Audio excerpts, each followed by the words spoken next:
जय हिंद दोस्तों, एक बार फिर से स्वागत है आप सभी का। आप सभी के लिए जीके जीएस के एमसीक्यू फॉर्मेट में क्वेश्चन होने वाले हैं। यहाँ पे देखो, हमारा पहला प्रश्न है कि स्वतंत्र भारत का पहला रेल बजट किन्होंने प्रस्तुत किया था।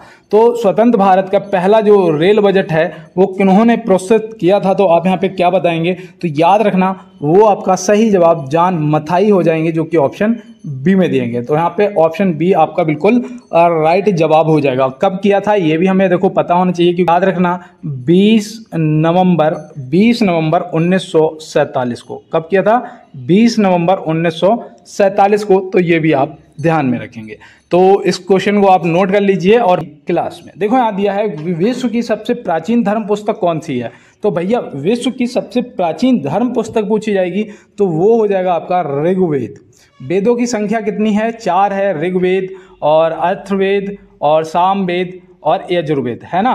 तो आपके 4 वेद हैं। 4 वेद में सबसे पुराना, आपका जो सबसे पुरानी धर्म पुस्तक है वो है ऋग्वेद, है ना। अब देखो यहाँ पे आप महाभारत देख रहे होंगे, तो याद रखना ये सबसे महाकाव्य। अभी मुझे पता है कुछ दोस्तों ने आंसर किया होगा महाभारत को, लेकिन मैं बता दूं, अगर सबसे पुराना सबसे बड़ा महाकाव्य पूछा जाए तो आप तुरंत महाभारत को टिक करेंगे। सबसे पुरानी स्मृति पूछी जाए तो याद रखना मनु स्मृति, है ना। ये सबसे पुरानी स्मृति है, तो ये भी आप याद रखेंगे, ठीक है ना दोस्त। और देखो एक प्रश्न पूछा जाता है कि गायत्री मंत्र कहाँ से लिया गया है? तो याद रखना गायत्री मंत्र ऋग्वेद से लिया गया है, तो इसको भी आप ध्यान में रखेंगे। और चलते हैं इसी के साथ अपने अगले प्रश्न की तरफ। देखो यहाँ पे पूछा गया है, मुस्लिम लीग ने भारत विभाजन की मांग सबसे पहले कब की थी? मुस्लिम लीग ने भारत विभाजन की जो मांग है सबसे पहले कब की थी? अब यहाँ पे आप फटाफट टिक करिएगा कि आपका सही जवाब क्या हो जाता है। देखो डेट मैं बता देता हूँ, 23 मार्च थी, ठीक है ना। क्या थी? 23 मार्च। अब यहाँ पे सन आप बता दो मुझे कि कौन सी सन थी। तो याद रखना 1940। यहाँ पे 1940 आपका बिल्कुल सही जवाब हो जाएगा, ठीक है ना। और इसकी जो मांग है वो कहाँ? लाहौर में की गई थी। कहाँ पर?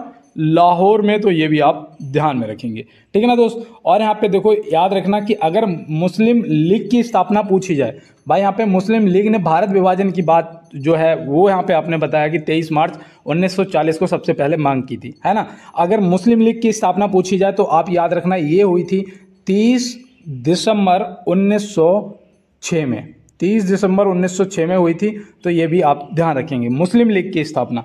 अब मुझे नहीं लगता कि यहाँ पे कुछ ऐसा रह रहा होगा जो आपको समझ ना आया हो। देखो 1920 याद रखना, इसमें वो हुआ था असहयोग आंदोलन। महात्मा गांधी जी ने स्टार्ट किया था असहयोग आंदोलन, और फिर ये 1922 तक चला था, है ना। 1922 तक चला था, और फिर इसे रोक दिया गया था क्योंकि जो चौरा चौरी ट्रेन एक्शन हुआ था उस वजह से, है ना। तो फिर चलते हैं दोस्त अपने अगले प्रश्न की तरफ।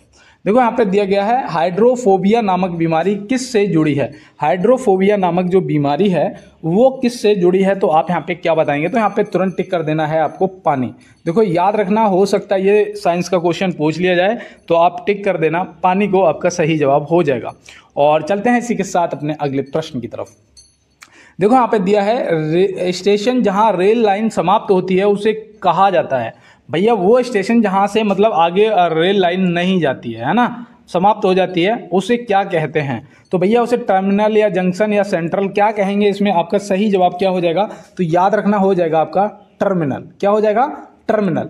आपने सुना होगा क्या, महाराज छत्रपति शिवाजी महाराज टर्मिनल, है ना। छत्रपति शिवाजी महाराज टर्मिनल, तो ये कहाँ पर है? ये आपका मुंबई में है ना।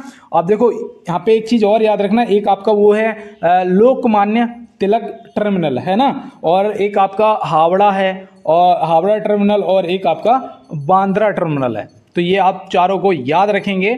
और चलते हैं इसी के साथ अपने अगले प्रश्न की तरफ। और रेलवे से भी संबंधित क्वेश्चन मिलेंगे आज। और यहाँ पे देखो ये साइंस का क्वेश्चन आता हुआ बहुत ही बेहतरीन, कि मानव रक्त में प्लाज्मा कितने प्रतिशत होता है? मानव रक्त में जो प्लाज्मा है वो कितने प्रतिशत होता है? तो आप यहाँ पे क्या बताएंगे? तो यहाँ पे याद रखना, जो आपका सही जवाब है वो हो जाएगा 55%। क्या हो जाएगा? 55%। ऑप्शन सी जो है आपका सही जवाब हो जाएगा। अगर मैं यहाँ पे आपसे ये पूछूं कि प्लाज्मा में कितने प्रतिशत पानी पाया जाता है, बताओ। प्लाज्मा में कितने प्रतिशत लगभग पानी पाया जाता है? तो आप क्या बताएंगे? बताओ कितने लगभग पाया जाता है? तो आप यहाँ पे याद रखना, आपका सही जवाब जो है वो हो जाएगा 92%। कितना? 92% पानी लगभग पाया जाता है ना, प्लाज्मा में। तो चलते हैं फिर अपने अगले प्रश्न की तरफ। देखो यहाँ पे प्रश्न आपसे पूछा जा रहा है, हड़प्पा किस नदी के किनारे स्थित है। तो हड़प्पा जो है ये किस नदी के किनारे स्थित है, तो आप क्या बताएंगे भैया, यहाँ पे आपका सही जवाब हो जाएगा रावी नदी। क्या हो जाएगा, रावी नदी। इसकी खोज किसने की थी और कब की थी, आपसे ये भी पूछा जा सकता है। तो आप यहाँ पे क्या बताएंगे, याद रखना इसकी खोज जो है वो दयाराम साहनी ने करी थी। किसने, दयाराम साहनी जी ने करी थी। तो ये भी आप याद रखेंगे, और कब करी थी वो भी आप याद रखना, 1921 में करी थी। तो इसको भी आप ध्यान में रखेंगे। मोहनजोदाड़ो बताओ, मोहनजोदाड़ो कौन सी नदी के किनारे स्थित है, तो आप तुरंत बताएंगे भैया सिंधु नदी के किनारे मोहनजोदाड़ो स्थित है ना। मोहनजोदाड़ो सिंधु नदी के किनारे स्थित है, जो कि कहाँ पड़ता है भैया, पाकिस्तान में पड़ता है ना। मोहनजोदाड़ो को क्या बोलते हैं, मृतकों का टीला बोलते हैं, है ना। और इसकी जो खोज है वो कब हुई थी, तो इसकी भी खोज आप याद रखना 1922 में हुई थी। कब हुई थी, 1922 में हुई थी। राखलदास बनर्जी जी ने की थी। किसने, राखलदास बनर्जी जी ने की थी। तो ये भी आप ध्यान में रखेंगे। और देखो लोथल याद रखना, लोथल जो है भोगवा नदी के किनारे स्थित है। लोथल आपका भोगवा नदी के किनारे स्थित है, तो ये भी आप ध्यान रखेंगे। और इसकी खोज किसने की थी, हो सकता है ये आपसे पूछ लिया जाए, तो आप याद रखना रंगनाथ बनर्जी, हाँ ठीक है ना, नहीं, रंगनाथ राव ने करी थी। देखो यहाँ पे यही तो हो जाता है कि चीज़ें अगर रिपीट नहीं करते हो तो दिमाग से उतर जाया करती हैं, है ना। तो याद रखना लोथल की खोज रंगनाथ राव जी ने की थी। और कब करी थी, तो याद रखना 1957 से 58, ठीक है ना, 1957 से 58 में। तो यहाँ पे आप इसको भी ध्यान में रखेंगे। और चलते हैं अपने अगले प्रश्न की तरफ। देखो यहाँ पे दिया गया है, शताब्दी एक्सप्रेस ट्रेन की शुरुआत में हुई थी। तो भैया शताब्दी एक्सप्रेस ट्रेन की जो शुरुआत है वो कब हुई थी, यहाँ कहाँ से कहाँ तक चली थी, ये भी आपको यहाँ पे बताना है। तो आप क्या बताएंगे, याद रखना इसकी शुरुआत 1988 में हुई थी। कब हुई थी, 1988 में हुई थी। और ये दिल्ली टू, बताओ दिल्ली टू कहाँ जाती है भाई, कहाँ तक जाती थी दिल्ली से, ये फटाफट कमेंट बॉक्स में बताइएगा। तो याद रखना ये भैया झांसी तक जाती थी। कहाँ तक, झांसी तक जाती थी, जिसे बाद में शायद भोपाल तक कर दिया गया है ना, भोपाल तक कर दिया गया। तो ये भी आप ध्यान में रखेंगे और आपके लिए इंपॉर्टेंट क्वेश्चन भी है। और चलते हैं दोस्त अपने अगले प्रश्न की तरफ। नरम एवं गरम दल में कांग्रेस का विभाजन कब हुआ था। नरम एवं गरम दल में कांग्रेस का जो विभाजन है वो कब हुआ था, कहाँ हुआ था, और इसे अदर किस नाम से जाना जाता है ना। ये सब आपके लिए इंपॉर्टेंट है। तो याद रखना पहले तो इसका सही जवाब 1907 हो जाएगा। क्या हो जाएगा, 1907 हो जाएगा, जिसे आप सूरत फूट के भी नाम से जानते हैं। क्या, सूरत फूट। तो सूरत फूट जो है ये कहाँ पड़ी थी, तो ये आप यहीं से समझ आ गया होगा कि भाई सूरत की बात कर रहे हैं। गरम एवं नरम दल में कांग्रेस विभाजन हो गया था 1907 में, है ना। अब यहाँ पे देखो 1906 जिसने भी टिक किया है उसे मैं बता दूं कि दोस्त मुस्लिम लीग की स्थापना हुई थी। क्या हुआ था, मुस्लिम लीग की स्थापना हुई थी, जिसमें एक याद रखना नाम आगा खां, है ना, आगा खां। तो आगा खां और शायद सलीमुल्लाह थे, है ना। तो ये भी आप ध्यान में रखेंगे। और देखो 1920 में क्या हुआ था बताओ, यहाँ पे आप बताएंगे 1920 में क्या हुआ था। तो 1920 में 1920 या 1921 में खिलाफत आंदोलन की शुरुआत हुई थी, है ना। कहीं पे आपको 1920 भी मिल जाएगा, 1919 या 20 में ऑप्शन में एक आएगा खिलाफत आंदोलन। तो ये भी ध्यान रखना, किसने चालू किया था, अली बंधुओं ने चालू किया था, है ना। किसने, अली बंधुओं ने। तो ये भी आप ध्यान में रखेंगे। तो चलते हैं दोस्त अपने अगले प्रश्न की तरफ। देखो यहाँ पे पूछा गया है, निम्न में से चतुर्थ पंचवर्षीय योजना का कार्यकाल क्या था। भैया आप अपनी योजनाएं जो हैं, पंचवर्षीय योजनाएं पढ़ के जाना है, क्योंकि ये आपसे जरूर एक क्वेश्चन तो आना ही आना है, ठीक है ना। किससे संबंधित थी, कब स्टार्ट हुई थी, कार्यकाल क्या था, ये सब आपसे पूछा जा सकता है। तो याद रखना चौथी पंचवर्षीय योजना पूछा जाएगा, तो इसका कार्यकाल 69 से 74 तक था, मतलब कि 1969 से 1974, ऑप्शन बी सही जवाब हो जाएगा। और 1966 से 1969 तक क्या था भैया, तो याद रखना ये था योजना अवकाश। क्या था, योजना अवकाश। तो ये योजना अवकाश भी आपको ध्यान में रखना है, ठीक है ना दोस्त, हो सकता है पूछ लिया जाए। और देखो यहाँ पे 74 से 78 तक फिर कौन सी होगी भैया, यहाँ पे तो 5 भी आ जाएगी, क्योंकि ये देखो 4 साल की थी। ये सबसे बड़ी बात है, ये याद रखना जो 5वीं पंचवर्षीय योजना थी ये 4 वर्ष की थी। तो ये भी आप ध्यान में रखेंगे, ठीक है ना दोस्त। अगर आपसे छठी पूछ देगा तो याद रखना इसमें 2 साल का फिर रोक वो हो गया था। फिर ये छठी जो थी वो आपकी हो जाएगी 1980 से 1985 तक, है ना, 1980 से 1985 तक। तो ये योजना अवकाश भी आपको याद रखने हैं और पंचवर्षीय योजनाएं भी आपको याद करके जाना है।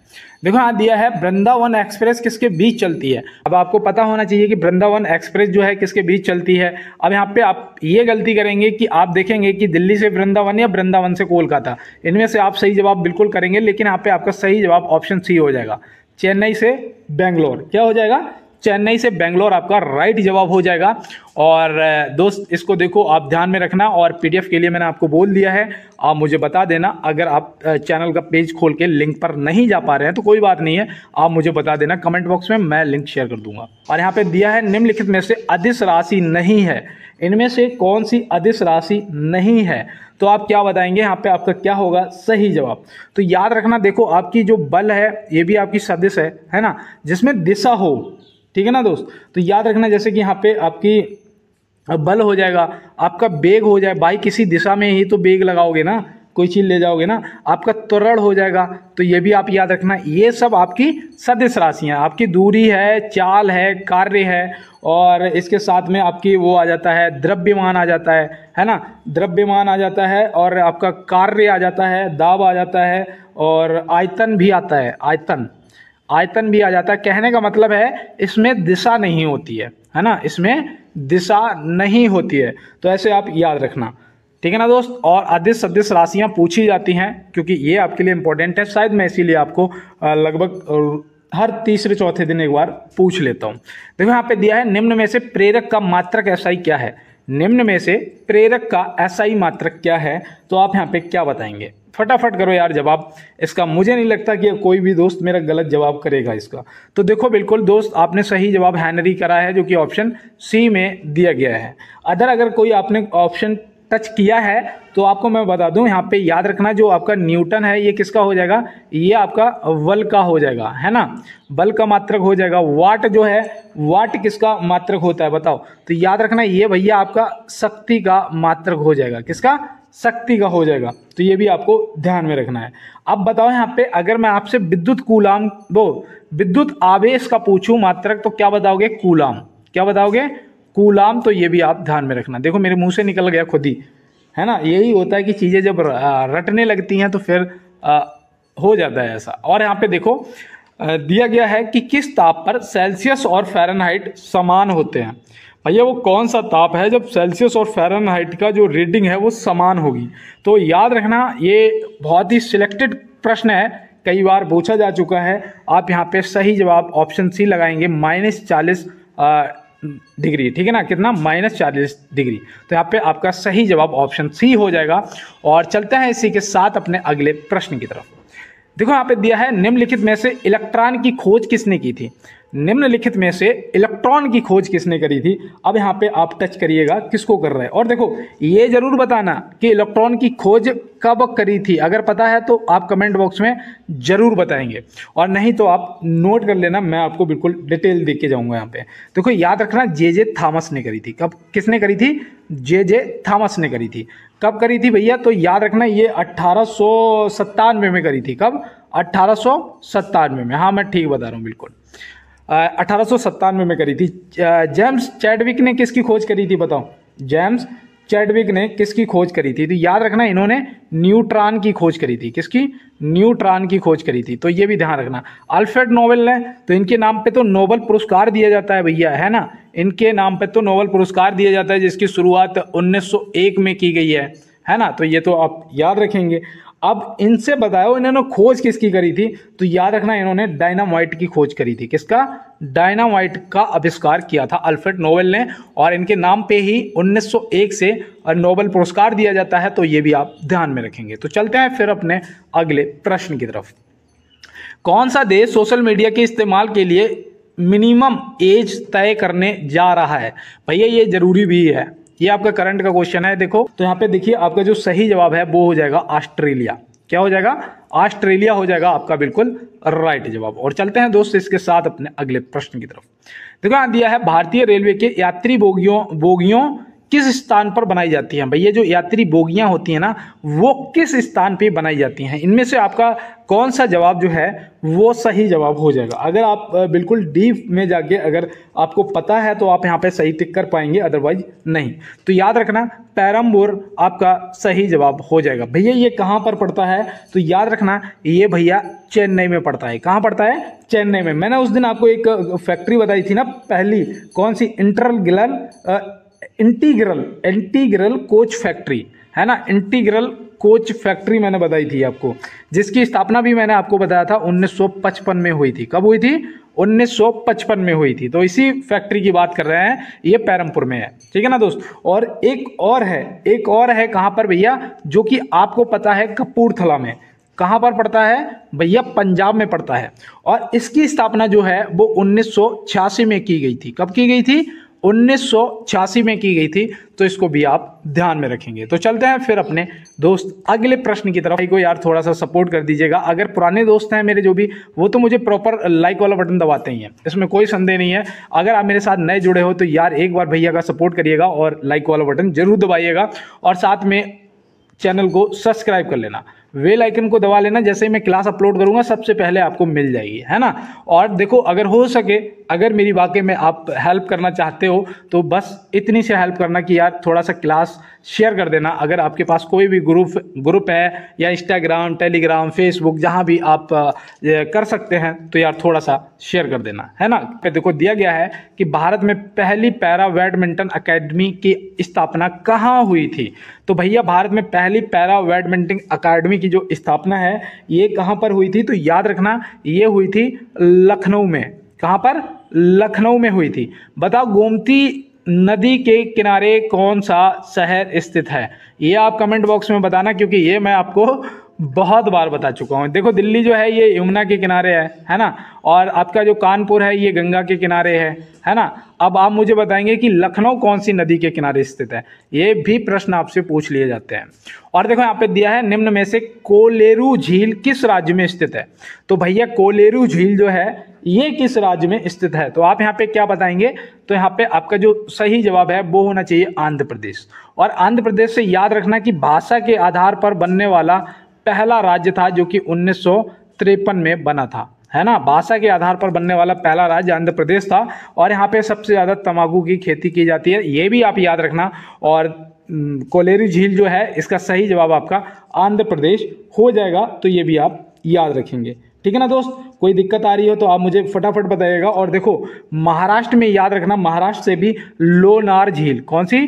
लोनार झील। और यहाँ पे एक वो मनाया जाता है रंगोली, है ना, रंगोली मनाया जाता है। रंगोली पूछा जाए तो तुरंत बताना कहाँ? महाराष्ट्र से संबंधित है। मणिपुर में बताओ, मणिपुर में कौन सी वो है? तो याद रखना मणिपुर में जो झील है उसका नाम है लोकटक झील। कौन सी? लोकटक झील। अब मैं आपसे पूछता हूं कि राकसताल कहाँ स्थित है? बताओ कमेंट बॉक्स में कि राकसताल कहाँ स्थित है। और चलते हैं इसी के साथ अपने अगले प्रश्न की तरफ और देखते हैं हमारा अगला प्रश्न क्या है। एक मिनट, क्या हुआ? ठीक है, देखो यहाँ पे दिया है पूर्वी तटीय रेलवे का मुख्यालय कहाँ स्थित है? भैया पूर्वी तटीय रेलवे का जो मुख्यालय है ये कहाँ पर स्थित है? तो भैया मैंने आपको कितनी बार बताया कि जब तटीय की बात आए, पूर्वी तटीय की बात आए, तो एकदम दिमाग हमारा समुद्र के किनारे पहुंच जाना चाहिए, मतलब कि उड़ीसा। उड़ीसा मतलब कहाँ? भुवनेश्वर। ऑप्शन ए हमारा यहाँ पे बिल्कुल सही जवाब हो जाएगा। देखो ऐसे ट्रिक से याद रखने हैं, क्योंकि यार वैसे मुझे नहीं लगता है कि एकदम से सारे रट जाएंगे, लेकिन ऐसे ट्रिक से याद हम कर सकते हैं, है ना। तो याद रखना भुवनेश्वर हो जाएगा। यहाँ पे देखो इलाहाबाद में बताओ कौन सी रेलवे का मुख्यालय है? तो याद रखना उत्तर मध्य रेलवे का। किसका? उत्तर मध्य रेलवे का जो मुख्यालय है वो इलाहाबाद में है। बिलासपुर में बताओ, बिलासपुर में, तो बिलासपुर में याद रखना आपका हो जाएगा दक्षिण पूर्व मध्य रेलवे, है ना। दक्षिण पूर्व मध्य रेलवे का जो मुख्यालय है वो आपका बिलासपुर हो जाएगा। तो ये आपके लिए इंपॉर्टेंट है, और इनके स्थापना दिवस भी याद रखना है। इनके मैं बता चुका हूँ आपको, अभी से जो पहले की क्लासें हुई उनमें सब मैं बता चुका हूँ। और देखो यहाँ पे दिया है भारत में मेट्रो रेल का शुभारंभ कब हुआ था? भारत में मेट्रो रेल का जो शुभारंभ, देखो ये भी आपका रेलवे से संबंधित है। किसने किया था, कहां पर हुआ था, कब हुआ था, ये जानना आपके लिए इंपॉर्टेंट है ना। तो याद रखना भैया पहले तो ये यहाँ पे 24 अक्टूबर 1984 आपका क्या हो जाएगा? ऑप्शन सी बिल्कुल सही जवाब हो जाएगा। पहली चीज ये आपको ध्यान में रखना है। आप देखो किसने किया था, तो याद रखना उस टाइम जो प्रधानमंत्री थी वो थी इंदिरा गांधी जी, ठीक है ना, इन्होंने शुभारंभ किया था, ये भी आपको ध्यान में रखना है। क्या नाम था, कोलकाता मेट्रो, क्या नाम था, कोलकाता मेट्रो, तो ये भी आप ध्यान में रखेंगे। तो सीधी सी बात कोलकाता में है ना। तो चलते हैं फिर अपने अगले प्रश्न की तरफ। देखो यहाँ दिया दिल्ली भारत की राजधानी कब बनी, भैया ये आज आपका HW है, और इससे दिल्ली से पहले जो भारत की राजधानी थी वो कहाँ थी, ये भी आप साथ में बताएंगे। और चलते हैं अपने अगले प्रश्न की तरफ। निम्न में से राष्ट्रीय खेल दिवस कब मनाया जाता है, निम्न में से राष्ट्रीय खेल दिवस कब मनाया जाता है, तो आप यहाँ पे क्या बताएंगे, तो याद रखना 29 अगस्त को, कब, 29 अगस्त को मेजर ध्यानचंद जी के यादगार में, तो ये भी आप ध्यान में रखेंगे। याद रखना 29 अगस्त बिल्कुल भी गलत नहीं करके आना है, इस टाइप के आपसे पूछे जा सकते हैं। 8 सितंबर को याद रखना, 8 सितंबर को विश्व साक्षरता दिवस मनाया जाता है। क्या मनाया जाता है, विश्व साक्षरता दिवस मनाया जाता है। 16 अक्टूबर को बताओ, 16 अक्टूबर को क्या मनाया जाता है, तो याद रखना विश्व खाद्य दिवस मनाया जाता है। क्या, विश्व खाद्य दिवस मनाया जाता है, तो ये भी आप ध्यान में रखेंगे। तो चलते हैं दोस्त अपने अगले प्रश्न की तरफ। देखो यहाँ पे दिया है नेचुरल हिस्ट्री पुस्तक का लेखक कौन है, नेचुरल हिस्ट्री पुस्तक का लेखक कौन है, तो ये भाई मुझे लगता है कि बुकों से देखो क्वेश्चन पूछे जाएंगे आपसे। अब यहाँ पे आपको गलत जवाब नहीं करना है यार, है ना, इज्जत का सवाल है भैया की। अब यहाँ पे इसका गलत जवाब नहीं होना चाहिए। तो बिल्कुल मेरे जितने भी हीरो हैं उनको सही जवाब किया है प्लानी द एल्डर, ऑप्शन सी आपका बिल्कुल राइट जवाब होता हुआ, है ना। तो ये आप ध्यान में रखेंगे, और इसको देखो हो सकता है कि आपसे पूछ लिया जाए। और देखो यहाँ पे रस खान से भी याद रखना, इनसे वो पूछी जाती है प्रेम वाटिका, कौन सी, प्रेम वाटिका, तो प्रेम वाटिका के जो लेखक हैं वो कौन, रस खान जी हैं। जयशंकर प्रसाद जी बताओ ये कौन सी पुस्तक के लेखक हैं, तो याद रखना है इनकी बहुत ज़्यादा पूछी जाती है, कामयानी, ठीक है ना, कामयानी पुस्तक जो है ये आपसे बहुत ज़्यादा पूछी जाती है, तो कामयानी को भी आप ध्यान में रखेंगे। और चलते हैं इसी के साथ अपने अगले प्रश्न की तरफ। निम्न में से बंगाल की खाड़ी में गिरने वाली नदी नहीं है, भैया कौन सी ऐसी है जो बंगाल की खाड़ी में नहीं गिरती है, तो भैया कहाँ पर फिर जाती होगी वो, तो वो अरब सागर में गिरती होगी। तो इनमें से कौन सी नदी है जो उल्टी बहती है बताओ, तो वो भैया तापी है ना। सीधा सा इतना सोचते ही नहीं है, क्योंकि ये अरब सागर में गिरती है ना, ये अरब मैंने गलत लिख रहा हूँ, वही तो मैं कह रहा कि यहाँ पे अरब क्यों नहीं लिख पा रहा हूँ, अरब सागर, ठीक है ना। तो अरब सागर आप ध्यान रखेंगे, ठीक है ना। और बाद में कि आपकी गोदावरी हो गई, महानदी हो गई, और आपकी ये गंगा हो गई, ठीक है ना, ये सब आपकी कहाँ, बंगाल की खाड़ी में गिरती हैं, तो ये भी आपको ध्यान रखना है, ठीक है ना। कृष्णा हो गई, गोदावरी, गंगा, ब्रह्मपुत्र और महानदी, और ब्रह्मपुत्र को भी याद रखना है, ठीक है ना दोस्त। ये हो सकता है आपसे पूछ लिया जाए। और चलते हैं दोस्त अपने अगले प्रश्न की तरफ। बास्केटबॉल खेल में एक टीम में खिलाड़ियों की संख्या होती है, बास्केटबॉल के खेल में एक टीम में खिलाड़ियों की संख्या कितनी होती है, तो आप यहाँ पे क्या बताएंगे, तो यहाँ पे आपका जो सही जवाब है वो ऑप्शन ए होना चाहिए, 5 खिलाड़ी। कितने, 5 खिलाड़ी। बताओ भैया मैंने आपको बताया था कि 6 खिलाड़ी किस खेल में होते हैं, तो उस दिन मैंने कहा था ना कि 2 टीम नहीं, यहाँ पे इतने ऑप्शन में नहीं दिए, तो एक ही टीम का पूछ रहा होगा, तो आपने तुरंत बताया था भैया वॉलीबॉल, है ना, तुरंत बताया था भैया वॉलीबॉल, आपका यहाँ पे सही जवाब हो जाएगा। और देखो 9 जो है ये खो खो में होते हैं, किसमें, खो खो में होते हैं। अब आप मुझे बताओ क्रिकेट में कितने खिलाड़ी होते हैं, ठीक है ना, यहाँ पे क्रिकेट में कितने खिलाड़ी होते हैं, आप कमेंट बॉक्स में बताइएगा। और चलते हैं इसी के साथ अपने अगले प्रश्न की तरफ। और यहाँ पे देखो पूछा गया है नमक आंदोलन का प्रारंभ कब हुआ था, दांडी मार्च, नमक आंदोलन, या फिर इसे अदर और एक नाम से जानते हो आप, सवर्णीय अवज्ञा आंदोलन, है ना। अब यहाँ पे बताइएगा यार, अब यहाँ पे मुझे लगता है कि कोई भी दोस्त मेरा गलत जवाब नहीं करेगा, तो फटाफट यार इसका सही जवाब कर दीजिएगा। तो यहाँ पे आपका सही जवाब जो है वो होना चाहिए, क्या होना चाहिए बताइए, तो यहाँ पे आपका सही जवाब 19 अप्रैल 1930 होगा क्या, फटाफट बताइएगा कमेंट बॉक्स में। तो मैं आपको बताऊँ नहीं, यहाँ पे पता क्या हुआ था, यहाँ पे ये एरर हो रहा है मुझसे, देखो मुझे याद आ गया, ये 12 मार्च 1930 को स्टार्ट हुआ था, है ना, और 6 अप्रैल 1930 को ख़त्म हो गया था, तो ये भी आप याद रखेंगे, ठीक है ना।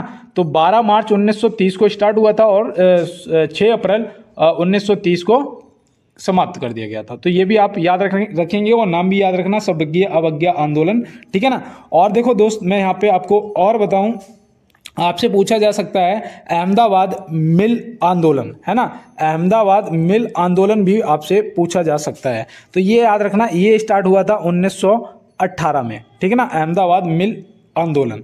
और देखो आपसे वो पूछा जा सकता है चंपारण आंदोलन, चंपारण आंदोलन पूछा जा सकता है, तो वो याद रखना 1917 में हुआ था, ठीक है ना दोस्त, हो सकता है यार पूछ लिया जाए। और देखो आपसे वो पूछा जा सकता है खिलाफत आंदोलन, जो कि अभी मैंने आपको बताया था 1919 में हुआ था, है ना। वहाँ पे मैंने 1920 था, मैंने टिक कर दिया, लेकिन मुझे पता है कि वो आंसर गलत भी हो सकता है, लेकिन कोई बात नहीं है, 1919 आपको ध्यान में रखना है। देखो यहाँ दिया है कौन सी रेलगाड़ी देश में सबसे लंबे प्लेटफार्म पर चलती है। नहीं, प्लेटफॉर्म नहीं होगा, कौन सी रेलगाड़ी देश में सबसे लंबे रेल मार्ग पर चलती है। माफ़ी चाहते हैं, एरर हो गया, और ये रेलवे का क्वेश्चन है, नोट करो, कौन सी रेलगाड़ी देश में सबसे लंबे रेल मार्ग पर चलती है। तो भैया देखो, वो है आपकी विवेक एक्सप्रेस। कौन सी है? विवेक एक्सप्रेस, जो कि ऑप्शन सी में दिया गया है। तो ये तो आपको शायद पहले भी मैं बता चुका हूँ एक बार, ये डिब्रूगढ़ से कन्याकुमारी तक जाती है, डिब्रूगढ़ से कन्याकुमारी तक जाती है, और इसकी जो दूरी है वो 4189 किलोमीटर, 4189 किलोमीटर का सफ़र ये तय करती है। तो ये भी आप ध्यान में रखेंगे। भोपाल एक्सप्रेस जो है, इसे ISO 9001 द्वारा प्रमाण पत्र दिया गया है। तो ये ISO द्वारा प्रमाणित रेल है भोपाल एक्सप्रेस, तो वो भी आप याद रखना। और चलते हैं दोस्त इसी के साथ अपने अगले प्रश्न की तरफ। देखो यहाँ पे दिया गया है, किस नेविगेशन सैटेलाइट सिस्टम से लैस गाड़ियों को भारत में टोल में छूट मिलेगी। लगभग शायद 20 किलोमीटर तक कोई भी टोल वोल नहीं लगना है, ऐसा कुछ है ना। और ये मैं आपको बता दूं, ये आपका करंट का क्वेश्चन है, ये भी आप ध्यान में रखेंगे, ठीक है ना दोस्त। तो याद रखना वो कौन सा नेविगेशन सैटेलाइट सिस्टम है। तो यहाँ पे आपका जो सही जवाब है वो हो जाएगा, लगाइएगा, क्या लगा रहे हो आप, GPS, IGPS या GNSS, क्या होगा आपका सही जवाब, फटाफट करिएगा यार। तो यहाँ पे सही जवाब आपका ऑप्शन सी हो जाएगा, क्या, GNSS। इसका पूरा नाम मैं आपको बताऊं, देखो नोट करो, ग्लोबल लिखने में थोड़ा समय लगेगा, चलो मैं बोल देता हूँ, ग्लोबल नेविगेशन सैटेलाइट सिस्टम, है ना, ग्लोबल नेविगेशन सैटेलाइट सिस्टम। तो ये आप ध्यान में रखेंगे, ग्लोबल नेविगेशन सैटेलाइट सिस्टम। तो यहाँ पे आप पूरा फुल फॉर्म याद रखेंगे। और चलते हैं इसी के साथ अपने अगले प्रश्न पे। विटामिन के का रासायनिक नाम क्या है। भैया ये पता है, पहले तो चलो प्रश्न का जवाब करो कि विटामिन के का रासायनिक नाम क्या है। मैंने आपको सारी विटामिन के रासायनिक नाम बता रखे हैं, B1, V2, V3, V5, V6 सबके आपको बता रखे हैं, लेकिन यहाँ पे दोस्त मुझे नहीं, मतलब बेइज्जती नहीं होने देना है ना। तो बताओ, फाइलोक्लोविनोन, ऑप्शन ए जो है ये आपका फिलिकोनोन आपका सही जवाब हो जाएगा, है ना। अब यहाँ पे देखो, टोकोफेरोल जो है ये कौन सी विटामिन का रासायनिक नाम है। तो भैया ये विटामिन ई का रासायनिक नाम है, जिसे आप ब्यूटी विटामिन के भी नाम से जानते हो, और इसकी कमी से वांझपन भी हो जाता है ना। तो ये भी आप ध्यान में रखेंगे। विटामिन के की कमी से क्या होता है, खून का थक्का नहीं जमता है ना, सॉरी, जैसे कहीं पे ब्लड निकल रहा हो, आपने देखा होगा, फिर वो गाढ़ा होके जमने लगता है ना, तो वो नहीं जमता है अगर विटामिन के की दिक्कत है, सॉरी कोई याद कर रहा है, विटामिन के की अगर दिक्कत है तो वो नहीं जमता है। और देखो यहाँ पे कोलोकैल्सिफेरॉल जो है ये कौन सी विटामिन का रासायनिक नाम है। तो भैया ये आपका कैल्सिफेरॉल जो है ये विटामिन डी का रासायनिक नाम है। और विटामिन सी का रासायनिक नाम क्या है, तो याद रखना है ये आपका एस्कॉर्बिक अम्ल या एसिड, ठीक है ना, दोनों में से कुछ भी मिल जाए, अम्ल एसिड, इंग्लिश हिंदी में बता रहा हूँ, तो ऐसे आप याद रखना, एस्कॉर्बिक अम्ल आपका विटामिन सी का रासायनिक नाम हो जाएगा। विटामिन ए का रासायनिक नाम क्या है, कमेंट बॉक्स में आप मुझे कंफर्म कराएंगे। और चलते हैं दोस्त अपने अगले प्रश्न पे। विटामिन B3 जिसका नाम है नियासिन की कमी से कौन सा रोग होता है। लो अब यहाँ पे विटामिन B3 का पूछ लिया, अब बताओ यहाँ पे विटामिन में आप छोड़ेंगे इस क्वेश्चन को या करके आएंगे तो क्या लगा के आएंगे। तो देखो विटामिन B3 का नाम सुना होगा, तुरंत बेरी कर दिया होगा, जो कि आपका गलत जवाब हो जाएगा, ठीक है ना। यहाँ पे आपका जो सही जवाब है वो पेलाग्रा हो जाएगा, जो कि ऑप्शन बी में दिया गया है। और स्कर्वी जो है विटामिन सी की कमी से होती है, और V1 की कमी से वेरी होता है। तो यहाँ पे जो V3 दे रखा है उसका प्लग्रा हो जाएगा आपका क्या, बिल्कुल सही जवाब। तो इसको आप याद रखना। और ये एक चर्म रोग होता है, क्या होता है, चर्म रोग होता है। तो ये भी आप ध्यान में रखेंगे दोस्त, आपके लिए जरूरी है। और चलते हैं इसी के साथ अपने अगले प्रश्न की तरफ। नौसादर का रासायनिक नाम क्या है? नौसादर का रासायनिक नाम क्या है? तो भैया नौसादर का जो रासायनिक नाम है वो याद रखना, वो यहाँ पे सही जवाब आपका क्या होगा, लगाओ फटाफट, हाइड्रोजन क्लोराइड, अमोनियम क्लोराइड या सोडियम क्लोराइड। तो यहाँ पे सही जवाब आपका अमोनियम क्लोराइड हो जाएगा। क्या हो जाएगा, अमोनियम क्लोराइड हो जाएगा। मेरे जो दोस्त कहते थे भैया साइंस के क्वेश्चन करो, अब आप साइंस के क्वेश्चन, जिस दिन आप कहोगे भैया अब बस साइंस के बहुत हुए, आप कुछ और करा दो, उस दिन मैं कुछ और करवा दूंगा आपको, है ना। साइंस के क्वेश्चन करो आप। और देखो यहाँ पे हाइड्रोजन क्लोराइड बताओ, हाइड्रोजन क्लोराइड किसका रासायनिक नाम है? अब ये प्रश्न भी हो सकता है यार पूछ लिया जाए, तो याद रखना ये हो जाएगा आपका म्यूटेरिक अम्ल का। किसका? म्यूटेरिक अम्ल का जो नाम है हाइड्रोजन क्लोराइड हो जाएगा। सोडियम क्लोराइड ये किसका है? तो ये भैया नमक का होगा, है ना। किसका? नमक का होगा। तो ये भी आप ध्यान में रखेंगे। स्क्रीनशॉट ले लो या फिर आप PDF ले लेना मुझसे, ठीक है ना दोस्त। जिसका कोई चार्ज नहीं यार, बिल्कुल फ्री, क्योंकि एक गरीब दूसरे गरीब की मदद करेगा, ठीक है ना दोस्त। ऐसे एक दूसरे का हाथ पकड़कर अगर चलेंगे तो हम लोग अपने जीवन में आगे जाएंगे दोस्त। इसीलिए आप हाथों में हाथ थामे रखें और भाई का साथ देते रहें, और भाई भी आपका पूरा साथ देगा जब तक जिंदा है। और यहाँ पे देखो दिया गया है थायराइड की अति सक्रियता से होने वाला रोग है। थायराइड की अति सक्रियता से होने वाला रोग कौन सा है? तो याद रखना ये आपका ग्रेव्स रोग हो जाएगा। क्या हो जाएगा? ग्रेव्स रोग। आपको ऐसे या फिर ऐसे ग्रेव लिखा हुआ मिल सकता है ना, तो ये आप याद रखना, ग्रेव्स या ग्रेव रोग। तो ये आप ध्यान में रखेंगे। और चलते हैं दोस्त अपने अगले प्रश्न की तरफ। ECG का प्रयोग किस रोग के इलाज के लिए किया जाता है? भैया 17 होगा कि अभी तक जो भी मेरे दोस्त हैं मेरे साथ जुड़े हुए हैं, अगर यार आपने अपने भाई को यार लाइक नहीं किया है तो लाइक वाला यार बटन दबा दीजिएगा प्लीज़ यार, और चैनल को यार सब्सक्राइब कर लेना। ECG का जो प्रयोग है ये हृदय में जो दिक्कत हो जाती है उसके लिए किया जाता है। ECG जो है ये हृदय से संबंधित है, तो ऐसे आप ध्यान में रखना। और चलते हैं दोस्त अपने अगले प्रश्न की तरफ। देखो यहाँ पे दिया गया है अखिल भारतीय राजभाषा सम्मेलन 2024 का आयोजन कहाँ किया गया है? भैया आज क्या है, आज कितनी डेट है? यहाँ पे डेट तो नहीं दिखा रहा है। 14 सितंबर को आपका क्या हिंदी दिवस है ना, तो ये आप ध्यान में रखना। तो ये प्रश्न मुझे लग रहा है कि शायद आपको कुछ याद दिला रहा होगा। तो यहाँ पे आपका सही जवाब जो है ये नई दिल्ली हो जाएगा। अखिल भारतीय राजभाषा सम्मेलन 2024 का जो आयोजन है वो कहाँ किया गया है? तो आप याद रखना ये नई दिल्ली, मतलब शायद आज की बात है ना दोस्त। तो ये करंट का क्वेश्चन आपका है। और ये 14 सितंबर को हिंदी दिवस मनाते हैं, सभी दोस्तों को पता है, क्योंकि अब हमारी जो राजभाषा है उसे 75वां वर्षगांठ हो गया है ना, 75 वर्ष पूरे हुए। तो ऐसे आप ध्यान में रखेंगे। तो चलते हैं दोस्त अपने अगले प्रश्न की तरफ। निम्न में से डांडिया किस राज्य का लोक नृत्य है? डांडिया, तो भैया डांडिया है, गरबा है, ये सब आपको याद रखने हैं दोस्त। तो यहाँ पे आपका जो डांडिया है ये आपका गुजरात से हो जाएगा। किससे? गुजरात से हो जाएगा। आपका गरबा पूछा जाता है ना, रा बना लूँ यार, गरबा। और एक वो होता है गरबा और गरवी, ठीक है ना, यहाँ पे वी चढ़ जाएगा, ई की मात्रा चढ़ जाएगी। तो ये भी आपको ध्यान रखना। ये कहाँ पर? आपके गुजरात में होते हैं। और देखो उत्तर प्रदेश में याद रखना छपेली कहाँ से? उत्तर प्रदेश। तो ये भी आप ध्यान में रखेंगे, है ना, ये आपके लोक नृत्य। और देखो बिहार में आपका वो होता है जट जाटनी।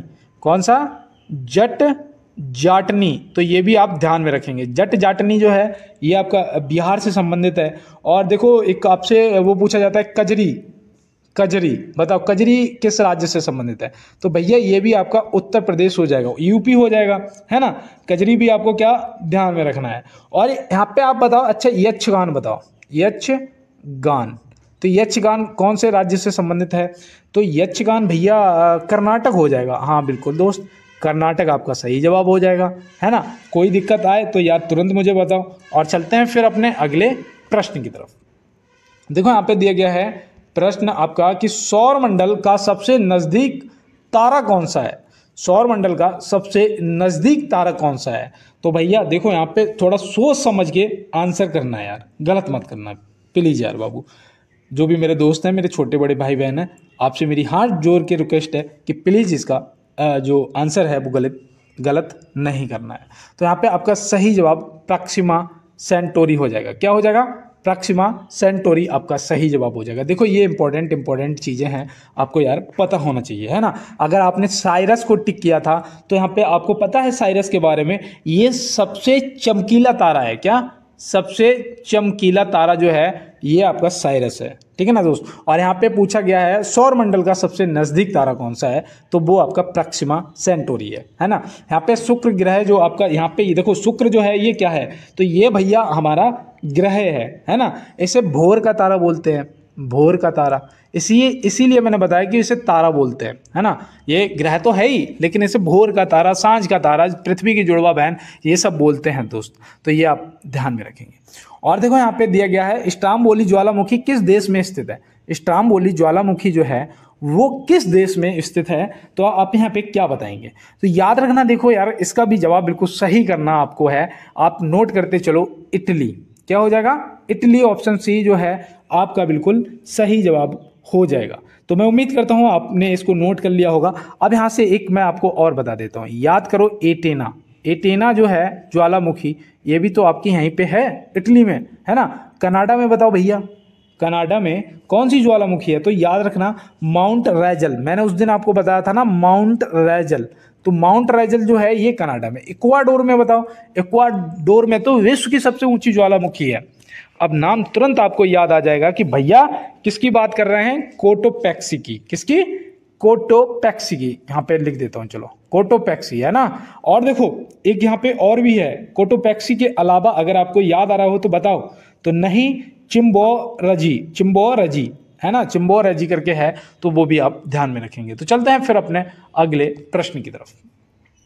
निम्न में से मारियाना गर्त स्थित है। मारियाना गर्त, ये क्वेश्चन मैं काफ़ी दिनों से देखता था जब मैं किताब खोलता था, फिर मुझे लगा कि यार नहीं, आपको चलो आज बता देता हूँ, क्या पता कि ये कहीं पूछ लिया जाए। प्रशांत महासागर में जो ये सबसे बड़ा महासागर आपका, तो आप ध्यान रखेंगे, है ना। और यहाँ पे देखो अटलांटिक महासागर में भी आपका एक वो गर्त है, क्या नाम है उसका, पोर्टो रिको। कौन सा है? Puerto Rico. मैं लिख देता हूँ यहाँ पे, पोर्टो रिको। तो इसको भी आप याद रखेंगे, ठीक है ना। पोर्टो रिको जो आपका है ये रिको है, रिको, ठीक है ना, ये रिको है, इसको याद रखना, पोर्टो रिको, ठीक है ना, लियो नहीं है, रिको। तो ये आप ध्यान में रखेंगे। तो चलते हैं फिर अपने अगले प्रश्न की तरफ।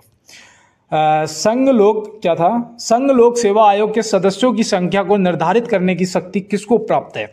अब यहाँ से 40 से क्वेश्चन आपके जो लेवल है थोड़ा सा बढ़ता जाएगा। अब यहाँ पे बताओ कि संघ लोक सेवा के सदस्यों की संख्या को निर्धारित करने की जो शक्ति है वो किसको प्राप्त है? तो यहाँ पे आप क्या करेंगे इसका सही जवाब? तो यहाँ पे हो जाएगा हमारा सही जवाब राष्ट्रपति जी। ऑप्शन ए आपका सही जवाब हो जाएगा। और मैं बता दूं ये आपके उसमें मिलता है भाग 14 में। किसमें? भाग 14 में। और आर्टिकल की अगर बात करें तो याद रखना ये 315 से 323 तक मिलता है ना।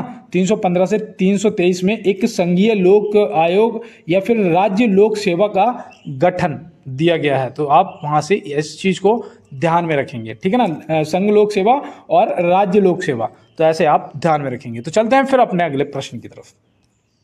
स्वतंत्रता का अधिकार संविधान के किस अनुच्छेद में वर्णित है? स्वतंत्रता का अधिकार संविधान के किस अनुच्छेद में वर्णित है? और मैं आपको बता दूं एसएससी जीडी की जीके की क्लास, ठीक है ना, जिसमें मैं आपको बताऊं जो आपके प्रीवियस पेपर में क्वेश्चन पूछे गए थे उन क्वेश्चनों के साथ में 10 क्वेश्चन मिलेंगे टोटल 30 में से, और उसमें आपको करंट अफेयर के भी 10 क्वेश्चन इस टाइप से और 10 मिक्स क्वेश्चन, है ना। अगर आप मेरे साथ जुड़ना चाहते हो तो एसएससी जीडी की क्लास में जुड़ जाइएगा, जो कि आज आपको क्लास मिलेगी और आपको देखने को मिलेंगे कि क्या क्या किस टाइप के क्वेश्चन पूछे गए थे। हमारा जो अभी प्रीवियस पेपर हुआ था जिसका अभी फिजिकल शायद बकाया है ना, तो ये आप ध्यान में रखना। और देखो यहाँ पे स्वतंत्रता का अधिकार संविधान के किस अनुच्छेद में वर्णित है, तो यहाँ से आप क्या बताएंगे? देखो अगर एक भी पॉइंट यहाँ पे याद है आपको कि बोलने की स्वतंत्रता, भाषण देने की स्वतंत्रता, पर्सनल स्वतंत्रता, या बंदी अगर जेल में हो और अरेस्ट कर लिया गया तो स्वतंत्रता, ये सारी स्वतंत्रताएं आपकी अनुच्छेद 19 से 22 तक मिलती हैं, है ना। तो ऑप्शन बी यहाँ पे आपका सही जवाब हो जाएगा, सॉरी और देखो यहाँ पे 14 से 18 तक आपको मैंने कितनी बार बताया है कि 14 से 18 तक समानता का अधिकार है। किसका?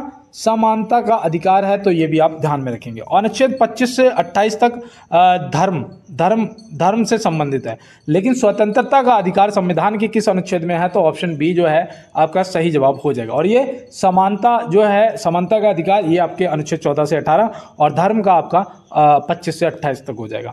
और देखो यहाँ पे दिया गया है कि भारतीय संविधान में राज्य के नीति निर्देशक सिद्धांतों को शामिल करने के पीछे मुख्य उद्देश्य क्या था? ये प्रश्न देखो, ये आपका मुझे लग रहा है कि आपके लिए थोड़ा सा टाइट क्वेश्चन हो रहा होगा, है ना दोस्त। तो घबराना नहीं है यार, रुकना नहीं है, क्योंकि चलने का नाम गाड़ी और खड़ी हो गई तो बैलगाड़ी। तो दोस्त बैलगाड़ी नहीं है, ये बुलेट ट्रेन है ना दोस्त। तो यहाँ पे सही जवाब कर दो कल्याणकारी राज्य की स्थापना, जो कि ऑप्शन ए में दिया गया है। और चलते हैं इसी के साथ अपने अगले प्रश्न की तरफ। 1857 की क्रांति का चिन्ह क्या निश्चित किया गया था?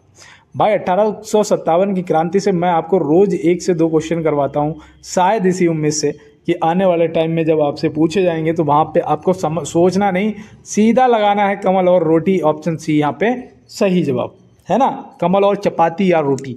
चपाती कहीं चपाती बोलते हैं रोटी को, हमारे यहाँ तो भाई रोटी बोलते हैं, और मोटी रोटी को रोटा बोलते हैं। ठीक है ना दोस्त, चलते हैं अगले प्रश्न पे। 1905 में बंगाल विभाजन किस वायसराय ने किया था?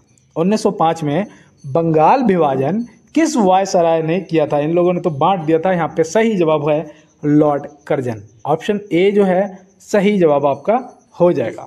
और चलते हैं दोस्त अपने अगले प्रश्न की तरफ। भारतीय संघ इंडियन एसोसिएशन के संस्थापक कौन थे? भारतीय संघ इंडियन एसोसिएशन के संस्थापक कौन थे? तो आप यहाँ पे क्या बताएंगे? तो याद रखना, यहाँ पे जो आपका सही जवाब है वो हो जाएगा सुरेंद्र नाथ बनर्जी जी। तो यहाँ पे ऑप्शन ए हमारा जो है सही जवाब हो जाएगा। और इसकी स्थापना भी याद रखना है ना। सोच रहे होगे कि भैया आप तो बस आंसर बता रहे हैं, देखो इससे एक्स्ट्रा देख लो, क्योंकि जो इंपॉर्टेंट है वो तो मैं आपको बताऊंगा। 26 सितंबर, ये 2 बनाए, ठीक है ना। 26 सितंबर 1876 को, 1876 को, तो ये आप ध्यान में रखेंगे। तो चलते हैं दोस्त अपने अगले प्रश्न की तरफ। देखो यहाँ दिया है भारतीय राष्ट्रीय कांग्रेस की सबसे पहली महिला अध्यक्ष कौन थी? सबसे पहली महिला अध्यक्ष पूछा गया है, कौन थी, कब बनी थी? तो आप यहाँ पे क्या बताएंगे? करो आंसर। कुछ लोग सरोजनी नायडू जी को कर रहे हैं, कुछ लोग एनी बेसेंट जी को कर रहे हैं, कुछ लोग इंदिरा गांधी जी को कर रहे हैं। तो मैं यहाँ पे बता दूं दोस्त, आपका सही जवाब एनी बेसेंट जी हो जाएगा। और ये कब बनी थी अध्यक्ष? तो वो भी याद रखना है, ये बनी थी 1917 में। कब बनी थी? 1917 में। और पहली भारतीय महिला अगर पूछा जाएगा, भारतीय राष्ट्रीय कांग्रेस की पहली भारतीय महिला अध्यक्ष कौन थी? तो वो थी सरोजनी नायडू जी। ठीक है ना दोस्त, तो ये आप ध्यान में रखेंगे। तो चलते हैं फिर अपने अगले प्रश्न की तरफ और देखते हैं हमारा अगला प्रश्न क्या है। देखो यहाँ पे पूछा गया है, भारतीय राष्ट्रीय कांग्रेस की प्रथम सत्र की बैठक में कितने प्रतिनिधियों ने भाग लिया था? देखो ये भी आपके लिए इंपॉर्टेंट है, और ये कब हुई थी, कहाँ हुई थी, ये भी आपको पता होना जरूरी है। जो मेरा दोस्त अभी तक मेरे साथ जुड़ा होगा वो इन क्वेश्चनों को कर रहा होगा कि भैया 72 प्रतिनिधियों ने भाग लिया था। कितने? 72 प्रतिनिधियों ने भाग लिया था। इसकी जो भारतीय राष्ट्रीय कांग्रेस की जो स्थापना है, ये जो प्रथम बैठक हुई थी, याद रखना भैया, ये 28 दिसंबर को हुई थी। 28 दिसंबर 1885 को। कहाँ पर? मुंबई में, है ना। तो ये आप ध्यान में रखेंगे। और चलते हैं इसी के साथ अपने सेकंड लास्ट क्वेश्चन पे। और यहाँ पे दिया गया है, भारत छोड़ो का नारा किसने दिया था? भारत छोड़ो का जो नारा, क्विट इंडिया का नारा किसने दिया था? तो आप यहाँ पे क्या बताएंगे? देखो इस क्वेश्चन को जब मैंने गूगल किया, ठीक है ना, मुझे तो पता था कि महात्मा गांधी जी ने कहा था, आंसर में यूसुफ मेहर जी को दे रहे हैं। मैंने जब इसे गूगल किया तो वहाँ पे पता अंतर क्या था, जब मैंने पहले तो नहीं समझ आया, जब गौर से क्वेश्चन को पढ़ा तो मैंने देखा कि नारा की बात करेंगे तो यूसुफ मेहर जी ने दिया था। किसने? यूसुफ मेहर अली जी ने दिया था। लेकिन अगर भाषण की बात करेंगे कि पहले ये भारत छोड़ो का जो भाषण है किसने? महात्मा गांधी जी ने दिया था। ठीक है ना, भाषण में महात्मा गांधी जी का नाम आएगा और नारा में यूसुफ मेहर अली जी का नाम आएगा। जब 1942 की बात है ना, तो ये आप ध्यान में रखेंगे। लास्ट क्वेश्चन है कि किस वर्ष राष्ट्रीय गीत वंदे मातरम पहली बार गाया गया था? तो भैया राष्ट्रीय गीत वंदे मातरम पहली बार गाया गया था तो कब गाया गया था? फटाफट करिए, इसका सही जवाब तो यहाँ पे होता हुआ 1896, ऑप्शन बी बिल्कुल राइट आंसर। आप देखो मेरे साथ जो भी दोस्त जुड़े हुए हैं, 1 मिनट रुकना, अगर आपको फ्री में पीडीएफ चाहिए तो बात सुनिए मेरी। पहले तो आप पहला रास्ता ये है कि आप मुझे कमेंट बॉक्स में बोल देना, ठीक है ना। मैं आपको लिंक शेयर कर दूंगा, या किसी ने मुझे बोला हो तो क्लासेस चेक कर लेना। और मिलते हैं दोस्त नेक्स्ट क्लास में नेक्स्ट प्रश्नों के साथ में। तब तक के लिए मेरे सभी देशवासियों को, मेरे दोस्तों को, मेरे भाई मेरी बहनों को मेरा जय हिंद, वंदे मातरम, भारत माता की जय।